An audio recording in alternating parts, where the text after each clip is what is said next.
In Philippians chapter 2, verse 3 to 4, it says this: "Do nothing from selfishness or empty conceit, but with humility consider one another as more important than yourselves. Do not merely look out for your own personal interests, but also for the interests of others." Good leaders practice humility, a humility that values others and their interests, rather than merely looking to his personal interests or benefits. There are numerous examples in Scripture, in the Bible, where humility is displayed through God's servants. John the Baptist, the one voice crying in the wilderness, "Make straight the way of the Lord."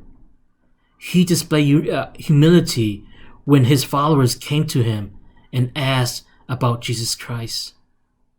In John chapter 3, verse 30, John the Baptist replied and said this: "He must increase, but I must decrease." John the Baptist acknowledged and was secure in his role in the plan of redemption. His mission was to proclaim the coming of the Lord. He was not the light. He was not the Messiah. He wasn't the anointed one. But he was there to prepare and direct the attention to the Messiah, who is Jesus Christ. Another example is Jesus Christ himself. As we continue to read in Philippians chapter 2, the Apostle Paul tells us to take on this attitude like Christ, in which he did not regard equality with God a thing to be grasped, but he emptied himself, taking on the form of a bondservant. Jesus was submissively obedient all the way to the cross. He knew his role, he knew his mission as the Messiah, as the Savior. He was the Lamb that will atone for the sin of the world. And through that grace, we can be reconciled to God. So what does this mean? This means that humility is not a way of demeaning. It is not a way of putting yourself down. It is not a way of debasing yourself. But it is knowing who you are in Christ. It is knowing your calling. It is knowing your limitation.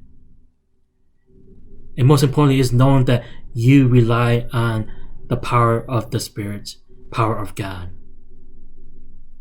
Humility is putting other people and their interests above yours. Paul makes this exhortation to the Christians in Philippi, which calls to us today to strive to seek humility by loving others. As followers of Christ, we ought to seek unity in God and in the church community through our inner desire and faith that is founded in Jesus Christ. 3 questions for us to reflect on and ponder on. The first is, why should we practice humility? The second question is, what are the consequences when a person lacks humility? And third, why is it so hard for leaders to practice humility? Today, I want to encourage us as leaders to practice loving others, to practice humbleness, to put other people's interests above ours, to listen and try to understand instead of listening just to reply. Let us focus on the people and their concern and not bring the spotlight on us. Let us empower our team, utilizing the gifts that they have to serve others and not hinder them. In Proverbs chapter 29, verse 23, it says this: "A man's pride will bring him low, but a humble spirit will obtain honor."